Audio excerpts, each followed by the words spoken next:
जो है अर्थ का एक एक्यूरेट मॉडल है। अर्थ नहीं है, अर्थ जैसा है ये। ग्लोब एग्जैक्ट ऐसा रखा हुआ होता है जैसे हमारी पृथ्वी ब्रह्मांड में रखी हुई है, हल्की सी तिरछी, है ना, ऐसे तिरछा झूलता हुआ है वो, ठीक है।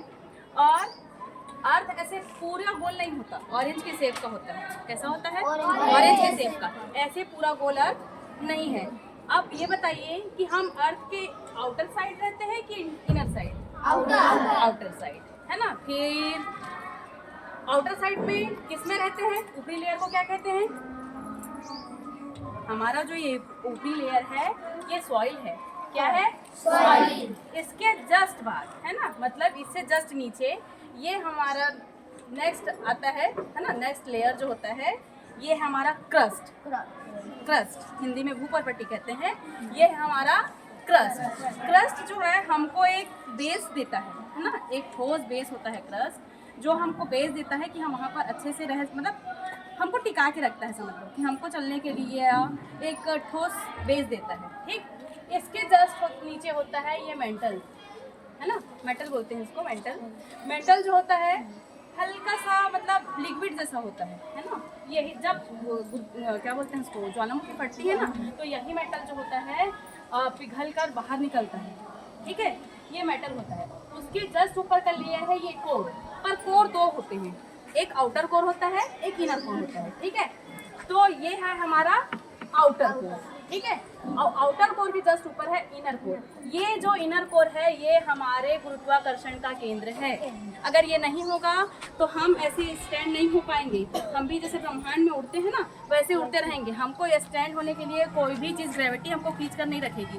मतलब ये पृथ्वी का केंद्र सबसे बड़ा चुंबक है हमारे लिए, ठीक है। हमको या किसी भी चीज़ को स्टैंड रखने के लिए ये पृथ्वी का सबसे बड़ा चुंबक है, ठीक है। ये है हमारा क्या? Core, inner core. नाम फिर से याद कर लीजिए। ये हमारा बेस है सॉइल, ठीक है। उसके जस्ट नीचे है क्रस्ट, क्रस्ट के नीचे है मेटल, मेटल के नीचे है आउटर कोर, और आउटर कोर के नीचे है inner core. Inner core is a magnet, है ना, एक ऐसा बड़ा मैग्नेट है जो हमको स्टैंड करने के लिए या हमको स्थिर रहने के लिए मदद करता है। अगर वो नहीं रहा तो हम भी ब्रह्मांड में जैसे सब लोग उड़ उड़ के चलते हैं ना, वैसे ही चलेंगे, ठीक है। उसके बाद इतना समझ में आया? इसमें कोई क्वेश्चन? कोई भी क्वेश्चन नहीं है? ओके, ठीक है। उसके बाद अब ये सोचते हैं कि दिन और रात कैसे होता है। सोचते हो ना आप लोग, कैसे होता है बताइए दिन और रात? कहाँ गोल घूमता है? नहीं, सन के गोल गोल घूमने से दिन और रात नहीं होता।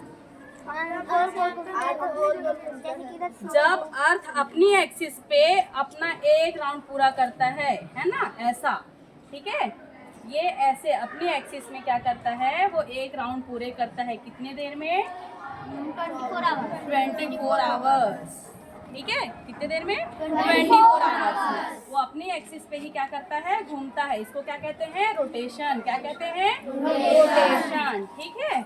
उसके बाद ये ऐसे ही घूमते घूमते, मान लो ये सन है ना, ये बच्चा सन है, आप अर्थ हो, ठीक, ऐसे आप अर्थ हो। ये अर्थ घूमते घूमते घूमते घूमते पूरे सन के अराउंड जाता है, ठीक है। पूरे सन के अराउंड ऐसे घूमते घूमते, ठीक। तो ये पूरा जो एक चक्र होता है, एक परिक्रमा, है ना, इसको क्या कहते हैं? रिवॉल्यूशन। क्या कहते हैं? रिवॉल्यूशन। एक रिवॉल्यूशन वो कितने टाइम पे करता है? डेज एंड 6 आवर्स, ठीक है। 365 डेज एंड 6 आवर्स में एक रोटेशन कंप्लीट करता है, ठीक है।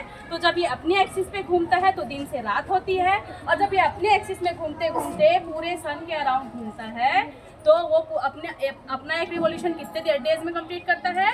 365 डेज एंड 6 आवर्स में, ठीक है।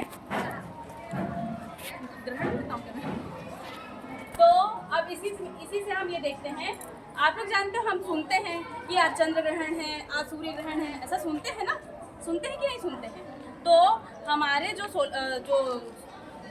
क्या बोलते हैं, उसमें कितनी सोलर बॉडीज हैं? हेवनली बॉडीज कितनी हैं? 8, है ना। लेकिन हमारा एक ये अर्थ का एक सैटेलाइट भी है, नेचुरल सैटेलाइट, आपको पता है? क्या है?